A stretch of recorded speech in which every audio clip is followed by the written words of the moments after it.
Halo, semangat pagi dan selamat siang semuanya.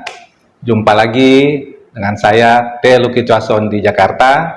Seperti biasa, setiap hari Sabtu siang, kita mengadakan bincang-bincang santai dengan topik kesehatan. Dan setiap minggu, kita ganti topiknya.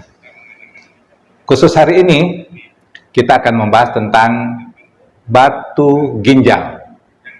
Ya, dan seperti biasa, saya selalu ditemani oleh seorang kawan, praktisi hidup sehat tanpa obat, Bapak I Gusti Nyoman Iskandar. Apa kabar Pak Nyoman? Sehat, luar biasa Pak Luki. Mantap. Beliau juga punya channel YouTube, namanya Sehat bersama Nyoman. Sehat bersama Nyoman. Ya, silakan kalau ada yang mau lihat materi yang disampaikan Pak Nyoman di YouTube beliau, silakan join channel YouTube-nya, namanya Sehat Bersama Nyoman. Ya, pasti Anda akan mendapatkan banyak manfaat kesehatan dari materi-materi yang disampaikan oleh beliau. Baik Pak Nyoman. Oke Pak Luki. Hari ini kita sepakat membahas tentang batu ginjal. Hah? Betul kali. Ya. Tepat sebulan lalu kita sudah bahas tentang batu empedu. Iya. 8 Februari lalu. Sekarang 8 Maret nih. Okay. Batu ginjal itu, kenapa sih di dalam ginjal bisa ada batu, dan konon katanya kalau orang kena batu ginjal itu waktu mau pipis itu sakit luar biasa ya. Iya, di pinggang juga bisa sakit luar biasa. Iya, nyerinya itu gejalanya. Iya, betul Pak Luki. Nah, kenapa sih bisa terjadi batu ginjal itu? Ya, kemudian apakah bisa diatasi supaya teman-teman tidak mengalami hal itu? Nah, mungkin Pak Nyoman yang sudah lebih ahli di situ, tolong ceritakan Pak. Bukan ahli Pak Luki ya, kita sama-sama belajar kan begitu ya. Kita Pak Nyoman tahu lebih dahulu lah. Sama-sama belajar. Nah, kalau kita menjelaskan yang namanya batu ginjal, kita mesti tahu kenapa sih dikatakan batu ginjal. Menurut saya begitu Pak ya, saya coba memahami sendiri. Yang dikatakan dengan batu ginjal adalah batu yang prosesnya terjadi di ginjal. Proses terjadinya batu di dalam ginjal. Di dalam ginjal. Kalau batu empedu kan prosesnya di empedu. Ya. Kalau di kerang mutiara, jadi mutiara. Batu mutiara kan? Iya. Nah, mahal itu. Mahal. Kenapa Kak ginjalnya jadi mutiara begitu ya? Nah ini, jadi dari situ kita batu yang prosesnya terjadi atau di tempatnya itu ginjal. Sekarang ada ginjal, ada batu. Ginjal ini perannya fatal banget Pak Luki. Ya, salah satu filter dalam tubuh kita kan? Dia, ya betul, dia bagaikan filter menyaring semua sampah-sampah, kita bilang. Sampah cairan. Yang ada di dalam darah. Dalam darah. Bentuknya ya mungkin segala macam ya, toksin apa segala yang berlebih ya Pak ya. Ya. Termasuk juga cairan dong yang berlebih. Ya. Tanggung jawabnya ginjal. Itu tugas ginjal, ya. Iya. Begitu juga untuk menjaga keseimbangan cairan dengan elektrolit. Itu juga tugasnya ginjal. Berat ya tugas ginjal ya. Menjaga keseimbangan hormonal. Juga tugasnya ginjal. Ya. Kalau ginjal ini fungsinya bermasalah. Nah ini kan ada batu di situ. Gimana Pak Luki? Bisa terjadi batu di dalam ginjal itu gimana caranya ya? Iya. Jadi proses bagaimana terjadinya batu ya Pak ya, di dalam ginjal kan tidak ada sekonyong-konyong. Ini butuh waktu yang sangat lama. Segala sesuatu penyakit itu kan butuh proses sampai dia bisa mengganggu, ya kan? Betul. Nah, jadi di dalam darah ini apa yang kita makan, apa yang kita minum, kemudian dicerna, diserap lewat usus halus, dialirkan di dalam darah. Ya. Kan begitu Pak ya. Dan ini kadang ada yang kurang, kadang ada yang berlebih. Tugas ginjal lah memfilter ini. Yang kurang lebih itu apa? Zat makanan atau Bisa vitamin? jadi, ya Pak ya, bisa jadi zat garam bisa lebih. Bisa jadi asam urat berlebih, macam-macam. Belum lagi kalau sudah seperti itu, kita minumnya itu kok kurang gitu Pak Luki. Salah satu penyebabnya jadinya kurang minum nih ceritanya. Yang ikut mengalirkan ini Ya, cairan Pak Luki ya. ya.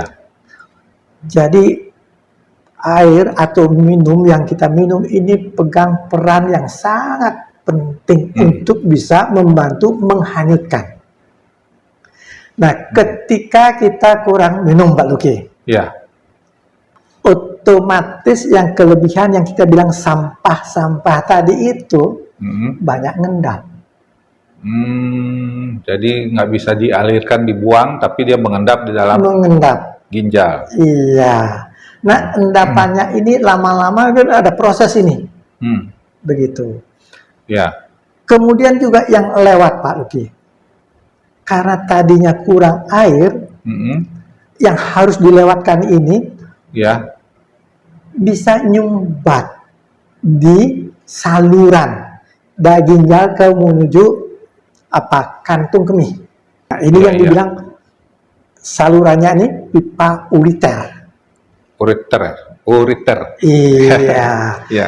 Nah, ini yang sering kesumbat Pak Luki. Batu yang sudah mengeras ini kesumbat di situ. Nah, itu yang bikin nyeri ya. Nah, ini membuat peradangan dan lain sebagainya. Saat buang air kecil ya, nyerinya luar biasa ya. Saya sudah menyaksikan beberapa orang sampai terguling-guling, dia nggak tahan. Saking sakitnya. Sakitnya. Ya, sakit luar biasa. Begitu itu lepas, saat itu juga rasa sakitnya ya hilang. Lega banget. Lega, begitu. Lepas ya, merdeka. Nah, gejalanya di mana sih rasa nyerinya itu? Mulai dari pinggang di pinggang sebelah kiri. Kok sebelah kiri? Kalau kanan, batu ginjal. Batu apa tuh? Loh, ginjal kan ada dua, kiri kanan. Tetapi dia posisinya yang pegel, nyeri yang di kiri kena. Oh gitu. Nah ini.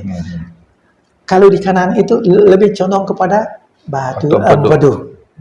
Nah, nyerinya itu bukan hanya nyeri di pinggang kiri saja, belakang ya Pak ya, tetapi dia di perut bagian bawah. Sampai ke selangkangan. Nah, itu efek daripada iritasi, peradangan. Nah, peradangan di mana? Peradangan lebih banyak di ureter tadi. Ureter itu ya, dari ginjal untuk masuk ke pembuangannya, saluran pembuangan. Dari ginjal disalurkan ke ureter menuju kantung kemih. Kantung kemih. Oh. Nah, jadi ada satu penampungan lagi namanya kantung kemih. Kantung kemih kan? Iya. Di situ ditampung. Nah, setelah lewat ureter ini masuk ke kantung kemih, kita pipis. Nah, kalau ada pecahannya ini, itu yang perih banget saat pipisnya itu. Ini sekecil apapun pasti perih ya, karena itu kan salurannya kecil banget kan. Kerang ya kan gitu. Iya. Tergores. Tergores ya. Nah, itu kan air garam. Begitu lewat sana, ya perih lah. Perih sekali begitu. Jadi kembali kenapa bisa terjadi batu ginjal? Iya. Dari mana penyebabnya tuh? Saya tadi cerita apapun yang kita makan, apapun yang kita minum, semuanya masuk ke kita punya lambung, dicerna di situ, kemudian nggak dipilih-pilih, diserap semua oleh usus halus.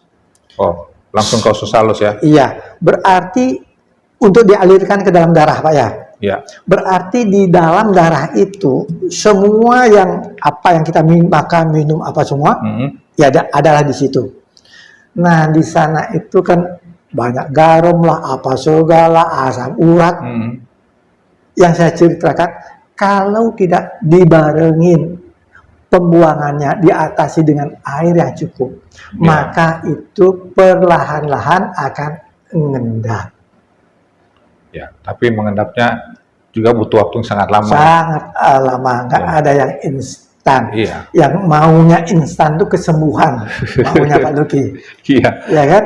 Cuma memang nggak ada gejala sama sekali Pak Nyoman. Artinya supaya bisa dilakukan tindakan pencegahan. Nah, begini, ketika terjadi batu ginjal, Iya. di dalam ginjal itu sebetulnya sedikit aja ada, kecil, dan itu sudah memberikan juga peradangan banyak, menimbulkan banyak gejala juga. Jadi sudah bisa dilakukan tindakan pencegahan mestinya kan? Nah, itu sudah terjadi batu ginjal, Sudah terjadi, walaupun kecil, tetapi gejalanya sudah dirasakan. Oh, sudah berasa itu ya? Sudah dirasakan. Nah ini kan, sudah dirasakan. Jadi posisinya kan ada 3. Di ginjal, ureter, terus pembuangan air. Ada 3 tempat ini Pak ya. Begitu. Kalau pembuangannya, ya otomatis kita tahu mana yang menderita. Iya. Ginjal dan ureter ini hampir sama posisinya Pak. Pegelnya itu. Itu yang membuat nyeri sampai ke pinggang ya? Iya, betul sekali. Jadi gesekan di ureter itu ya, nyerinya sampai ke pinggang ya? Iya. Nah sekarang yang penting banget buat kita, buat siapa saja, karena kita tahu penderitaannya itu luar biasa, dan itu mengganggu fungsi ginjal yang luar biasa tadi Pak Luki. Ginjal pun akan terganggu, iya karena otomatis dong. Ya. Terganggu, sangat terganggu. Sebagai praktisi hidup sehat. Kita, tugas kita kan beda.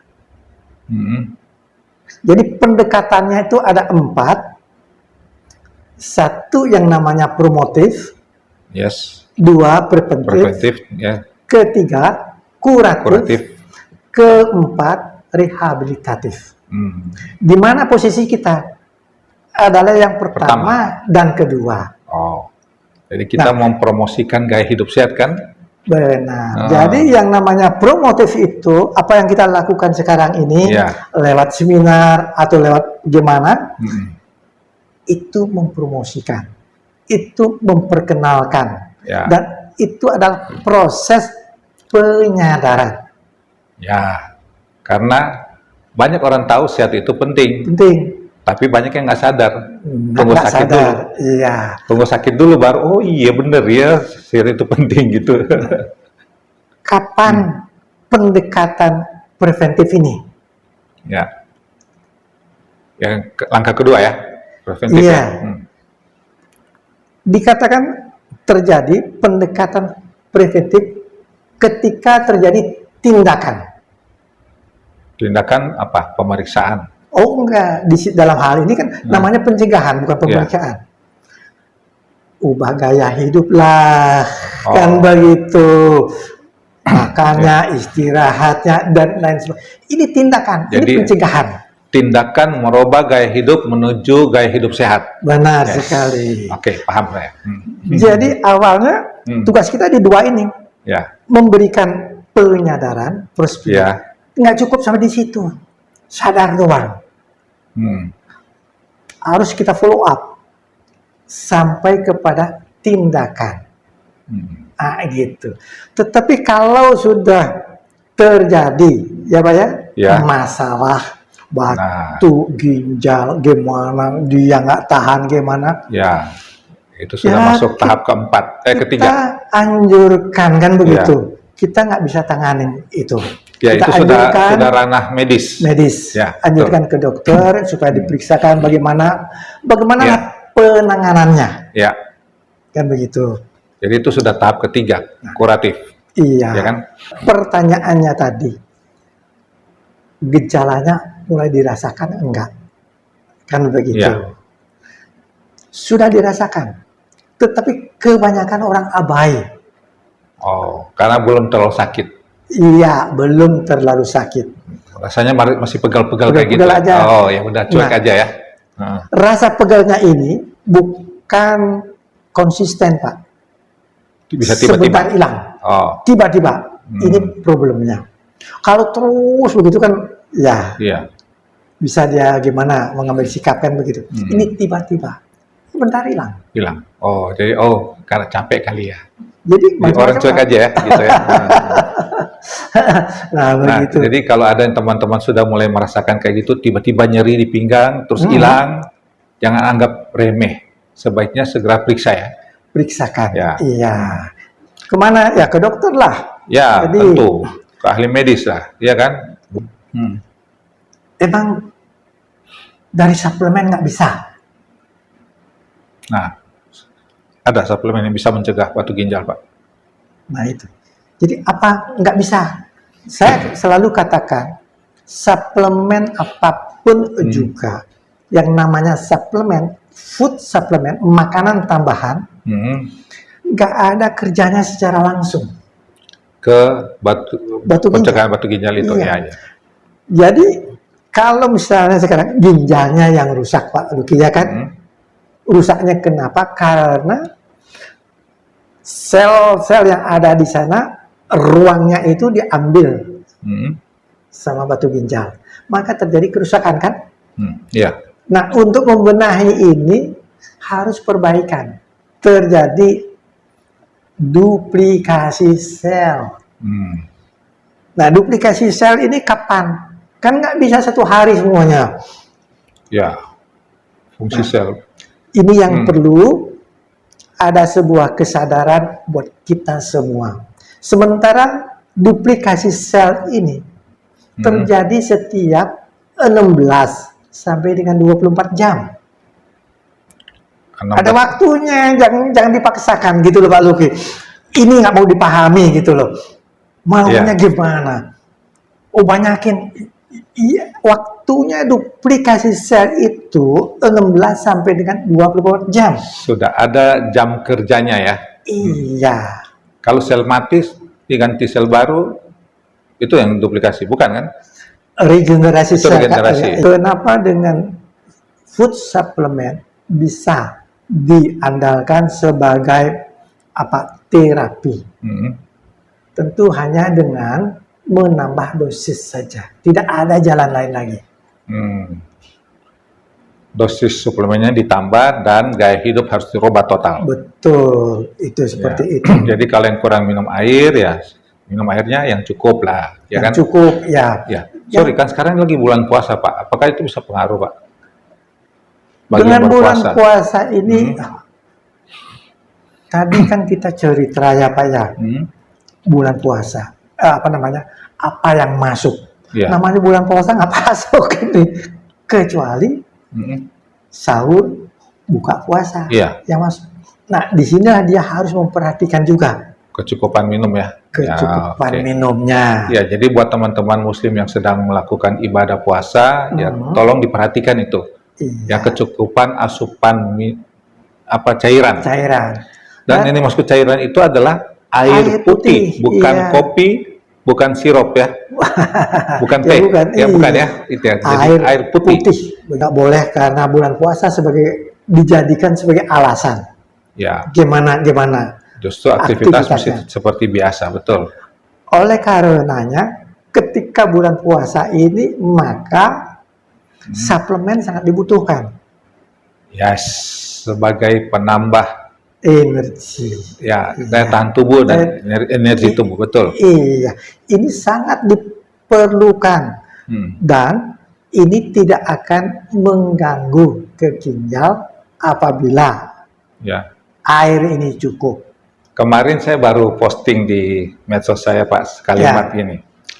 Banyak orang mampu membeli barang mahal, tapi tidak banyak yang mampu melakukan investasi buat kesehatannya. Ya, beli kendaraan mahal sampai ratusan juta, bahkan miliaran. Beli tas branded, ya. Beli gadget sampai ada sampai 20 jutaan gadget. Ya kan? Tapi Super Green Food 700.000, 800.000 mahal. Untuk tubuh sendiri dibilang mahal, tapi untuk di luarnya mereka semua dengan gampang bisa membeli. Nah ini ya, mindset ini yang kita memang perlu ingatkan terus. Iya. Ya, banyak orang terlambat mendapatkan informasi mengenai ini, ya kan? Maka itu kita sekarang sebarkan lebih luas lagi lah, lewat medsos. Iya Pak Luki. Ya kan? Jadi peran kita lah terus melibatkan sebanyak-banyaknya untuk bisa kita saling bergandengan tangan melakukan hal yang sama, kan begitu Pak Luki? Iya, salah satunya kan channel YouTube Pak Nyoman juga kan, Sehat Bersama Nyoman. Ya, silakan teman-teman berkunjung situ, subscribe lah ya, supaya bisa dapat informasi terus yang terbaru dari Pak Nyoman. Betul. Setiap hari Rabu ya Pak Nyoman ya? Setiap hari Rabu jam 12. Setiap hari Rabu jam 12 pasti ada video baru. Iya. Dan pasti bermanfaat buat kita semua. Bukan cuma buat diri kita sendiri loh, tapi keluarga kita. Iya. Dan lebih bagus lagi kalau kita sebarkan lagi video itu ke orang lain. Jadi Pak Luki, gimana? Itu aja yang bisa kita bagikan untuk hari ini ya. Jadi tema tentang batu ginjal kita sudah bahas, sudah cukup Pak Nyoman ya. Iya. Semoga baiklah teman-teman semua, kalau ada yang ingin tanya lebih lanjut, Anda bisa kontak langsung dengan Pak Nyoman. Dan Pak Nyoman tentu bersedia kan untuk memberikan informasi lebih lanjut. Pastilah. Kalau kesehatan kita baik, tentu kita bisa melakukan aktivitas kita dengan lebih baik.